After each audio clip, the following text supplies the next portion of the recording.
नमस्कार, जय भीम। मैं डॉक्टर सरला। आज का जो हमारा टॉपिक है हाई कोर्ट है, जो आपके आरएस आईएएस वगैरह सभी कंपटीशन में है। हाई कोर्ट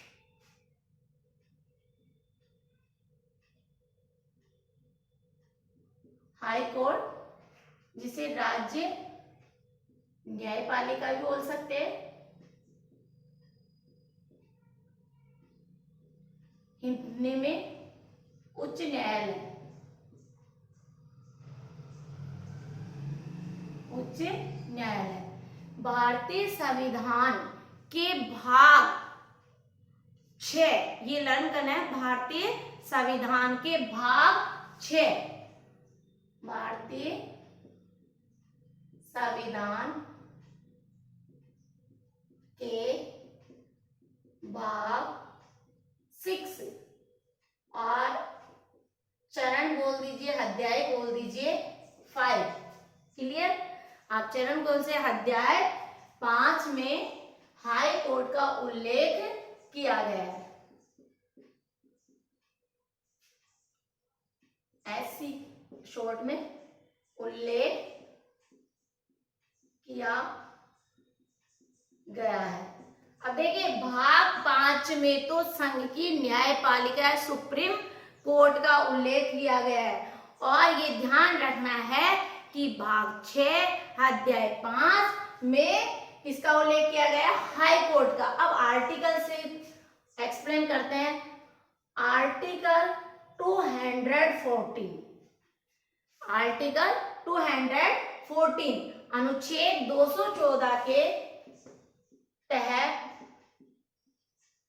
प्रत्येक राज्य में एक उच्च न्यायालय होगा। कई बार पूछ लिया गया है क्वेश्चन किसी को कि राज्यों में उच्च न्यायालय होगा कौन से आर्टिकल में? अनुच्छेद 240 में, अनुच्छेद 214 में। क्लियर? सीधा सीधा पूछ लिया जाता है। ये जो फैक्ट है वो ही फैक्ट आपको मेंस में भी लिखने हैं और पीटी में भी यहाँ से क्वेश्चन आएंगे, और सबऑर्डिनेट में तो आते हैं अतिरिक्त। अब देखिए, आर्टिकल 215 उच्च न्यायालय का एक अभिलेख न्यायालय भी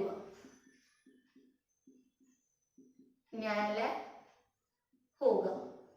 जो पावर इसको दिए हैं वो पावर इसके पास भी होंगे। ये भी कार्य कर सकेगा। ठीक है, एक अभिलेख न्यायालय होगा। क्लियर? राष्ट्रपति जो पावर्स हाई कोर्ट का देता है उसके अकॉर्डिंग जो एक अभिलेख न्यायालय होगा वो अपने अधिकार क्षेत्र में वैसा ही काम कर सकता है। अब देख, आर्टिकल 216 यहां तक क्लियर हो गया। बहुत अच्छी तरह से आपको लर्न करना है कि उच्च न्यायालय का गठन 216 में उच्च न्यायालय का गठन आपको रटना नहीं है। फिर बोल देती हूँ, आपको रटना नहीं है, आपको कॉन्सेप्ट को बिल्कुल बारीक से समझना है, और बार बार रिवीजन, हफ्ते में एक बार, फिर 15 में, और ऐसे महीने में 4 बार रिवीजन हो जाना चाहिए जो जो हम चैप्टर पढ़ा रहे हैं। अब देखिए, उच्च न्यायालय का गठन।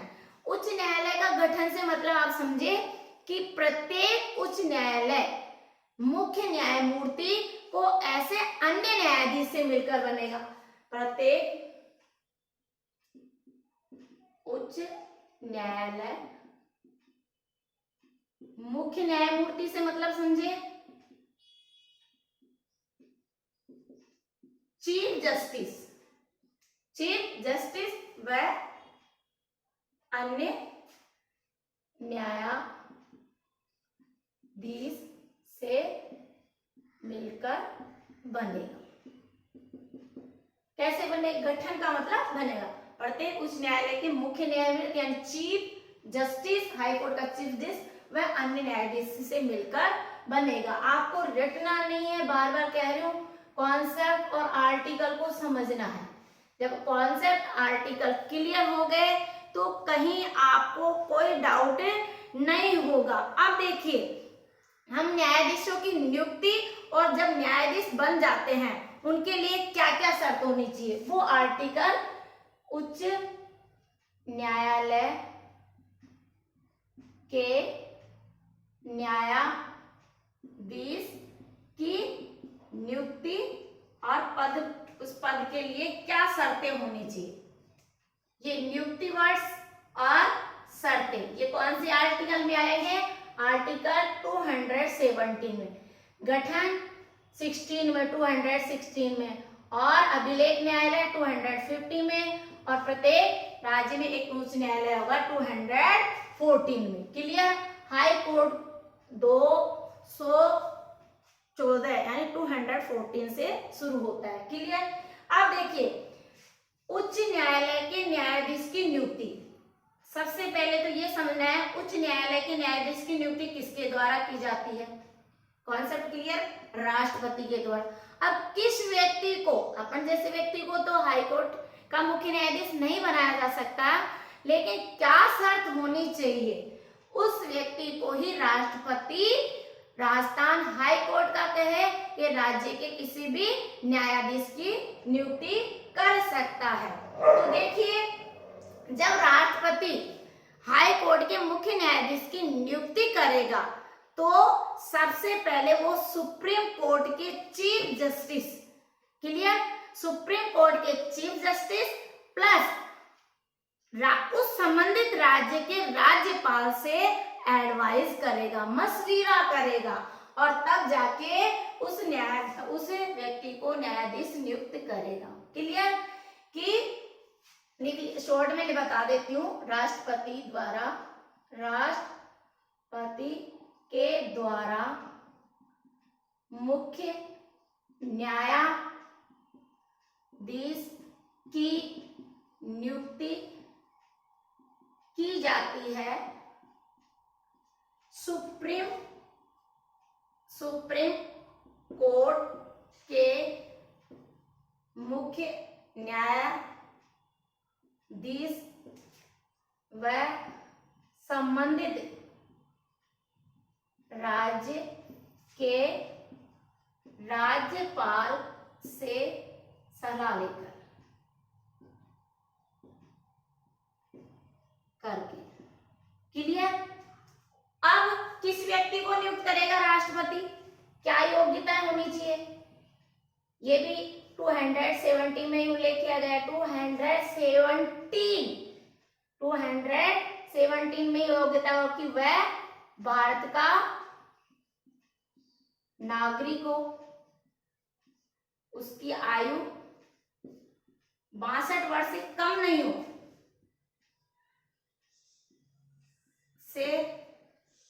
नहीं हो,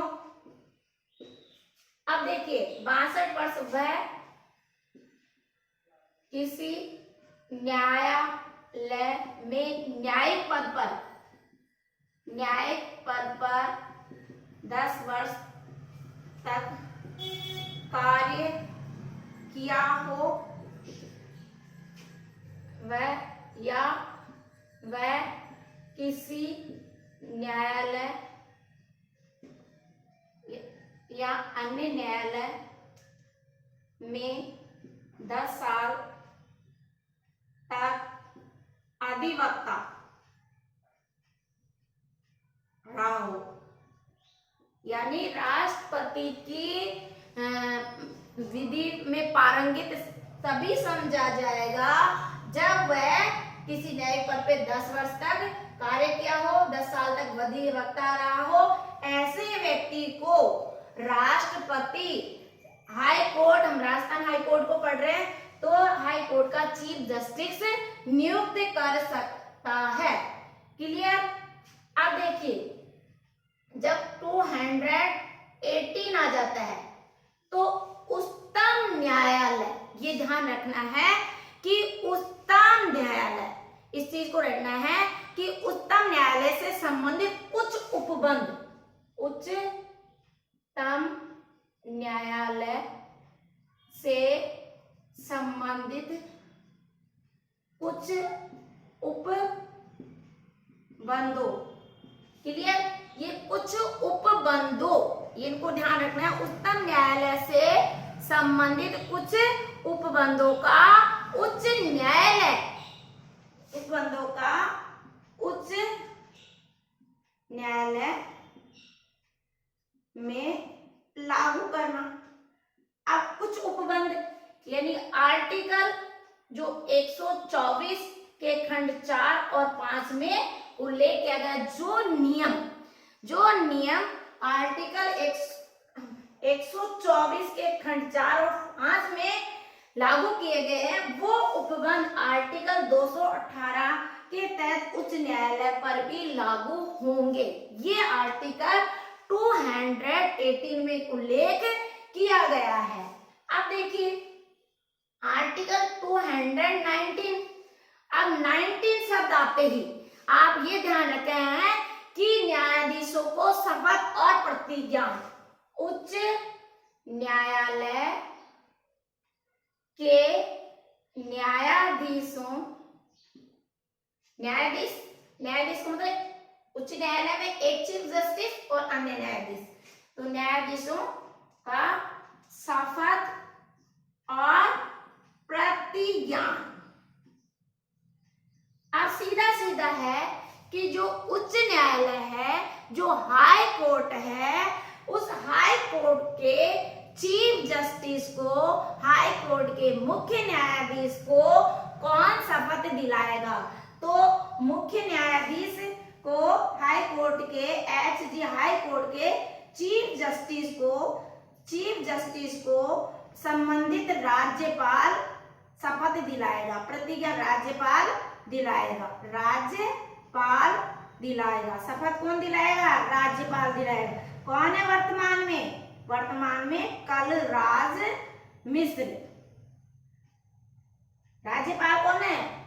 कलराज मिश्र। और वर्तमान में चीफ जस्टिस राजस्थान के मुख्य न्यायाधीश कौन है? राजस्थान के मुख्य न्यायाधीश वर्तमान में 41 नंबर के ऑगस्टीन जॉर्ज मसीह, ये वर्तमान में हमारे राजस्थान हाई कोर्ट के चीफ जस्टिस है, 41वें नंबर के। क्लियर यहाँ तक? और सीधा क्वेश्चन है 219 में उच्च न्यायालय के न्यायाधीश को शपथ और प्रतिज्ञा का उल्लेख किया गया है। उच्च न्यायालय के चीफ जस्टिस को व अन्य न्यायाधीश को राज्यपाल शपथ दिलाएगा। राष्ट्रपति के द्वारा नियुक्ति की जाती है, लेकिन शपथ कौन दिलाता है? संबंधित राज्यपाल। अब राजस्थान में राज्यपाल कलराज मिश्र है, उन्होंने शपथ दिलाई। ठीक है, इनको तो यहाँ तक क्लियर। आर्टिकल 200 देखिए, फिर रिवाइज कर रही हूँ। आर्टिकल 214 में उस प्रत्येक राज्य में एक उच्च न्यायालय होगा। 215 में उच्च न्यायालय का एक अभिलेख न्यायालय होगा। 216 में उच्च न्यायालय का गठन। 217 में उच्च न्यायालय के न्यायाधीशों की नियुक्ति, शर्तें, क्या एबिलिटी होनी चाहिए, क्या अहर्ताएं होनी चाहिए।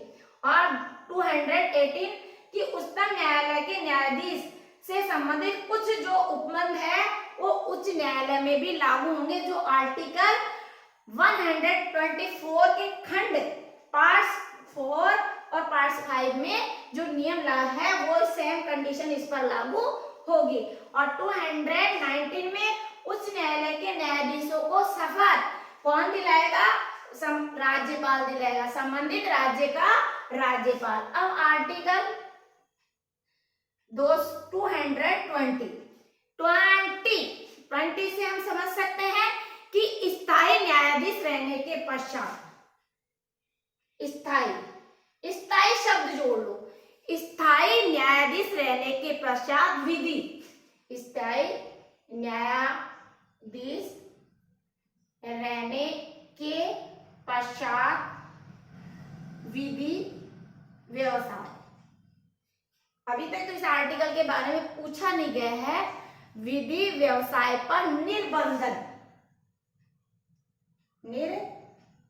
इसका मतलब कोई जो चीफ जस्टिस है, स्थायी न्यायाधीश रह चुका है कोई भी व्यक्ति संविधान में जो प्रारंभ से और पश्चात से, मतलब प्रारंभ से वो हाई कोर्ट का स्थायी न्यायाधीश रह चुका है, तो वो इस तरह का कोई न्यायालय से अधिकार से बाहर कोई कार्य नहीं करेगा। इसका मतलब यह है। तो स्थायी न्यायाधीश रहने के पश्चात विधि व्यवसाय निर्बंधन पर उस प्रकार की बाउंडेशन जो बंधन लगे हुए हैं उससे अधिकार क्षेत्र से वो बाहर कोई कार्य नहीं कर सकता यदि वो परमानेंटली स्थायी न्यायाधीश रह चुका है तो।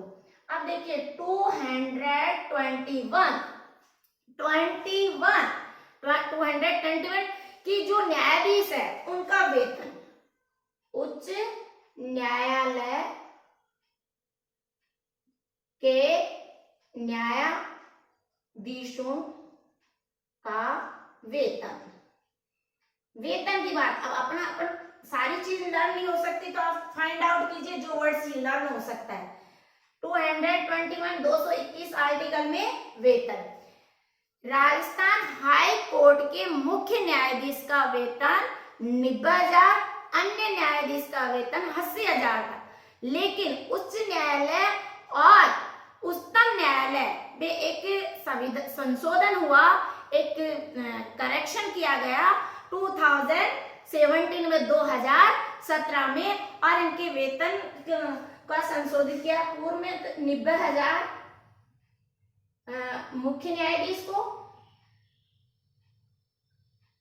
और अन्य न्यायाधीश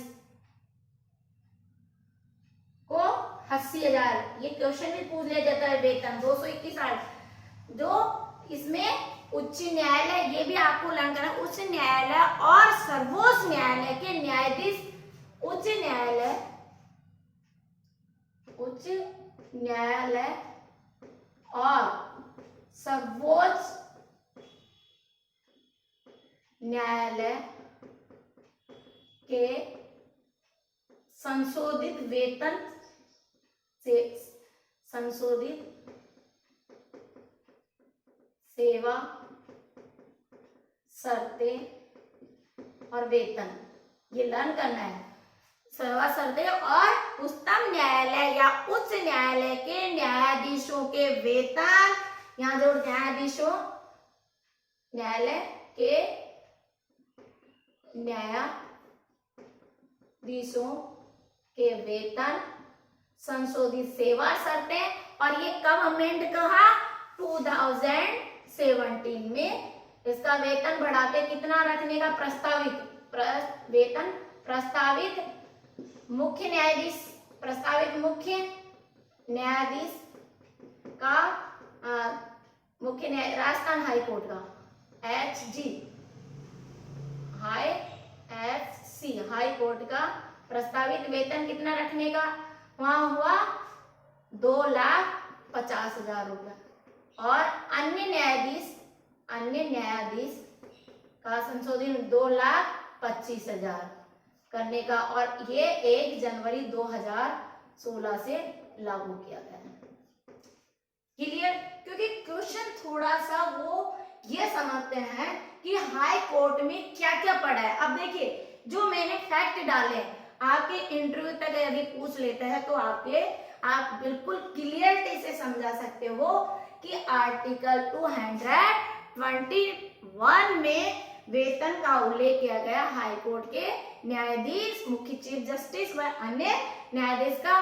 पहले इसका 90,000 तो चीफ जस्टिस का था, अन्य न्यायाधीश का 80,000 था। लेकिन उच्चतम न्यायालय और सर्वोच्च न्यायालय के न्यायाधीशों में एक संशोधन किया गया वेतन और सेवा शर्तों में 2017 में, और ये वेतन प्रस्तावित किया कि मुख्य न्यायाधीश को 2.5 लाख रुपए मिलने चाहिए और अन्य न्यायाधीश को 2,25,000 रुपए मिलने चाहिए, जो 1 जनवरी 2016 में लागू किया गया।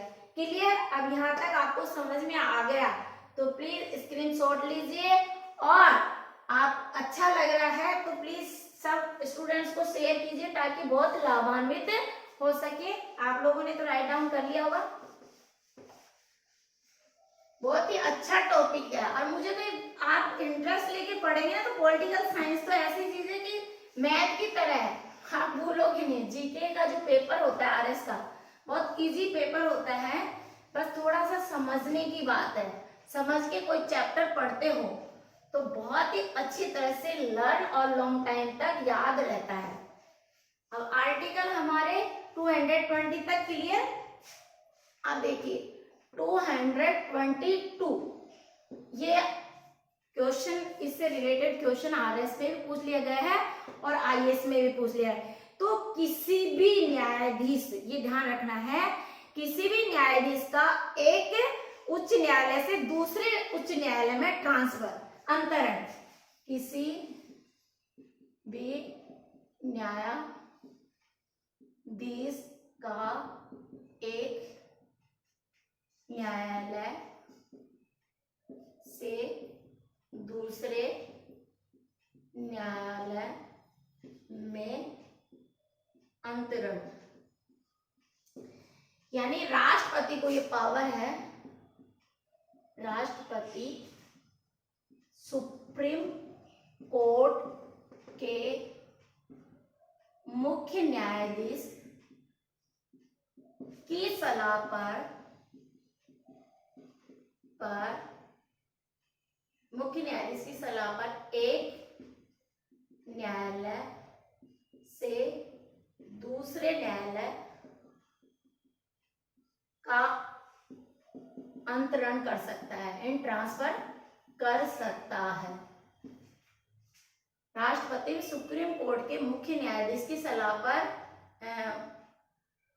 अन्य न्यायाधीश अन्य न्यायाधीश का एक न्यायालय से दूसरे, न्यायाधीश भी तो कोर्ट से कोर्ट का नहीं, न्यायाधीश, मुख्य न्यायाधीश की सलाह पर न्यायाधीश का अन्य न्यायाधीश का एक न्यायालय से, यहाँ राजस्थान में न्यायाधीश है उसका ट्रांसफर दिल्ली में कर सकता है। तो राष्ट्रपति किसकी सलाह से करेगा?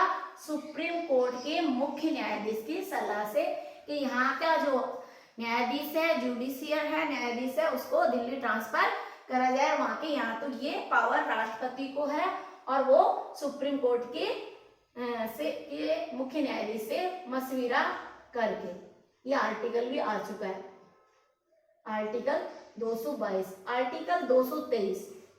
अब देखिए 223 क्या कहता है कि कार्यकारी मुख्य न्यायमूर्ति की नियुक्ति। इसका मतलब समझे कि मान लीजिए मुख्य न्यायाधीश का पद रिक्त हो गया, न्यायाधीश का पद रिक्त हो गया।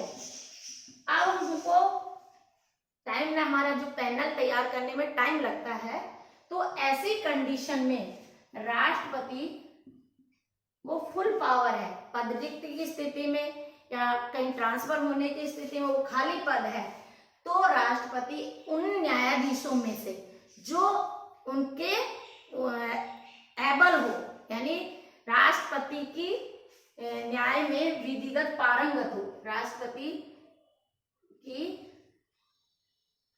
दशा में विधिगत पारंगत हो, राष्ट्रपति की नजरों में, कर लो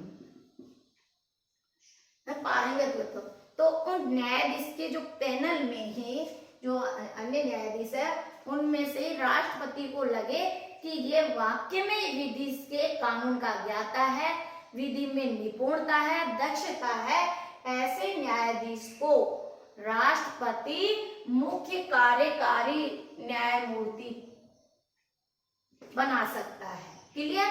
अब ऐसे कंडीशन में भी ये ध्यान रखना है, वो मशविरा किससे करेगा?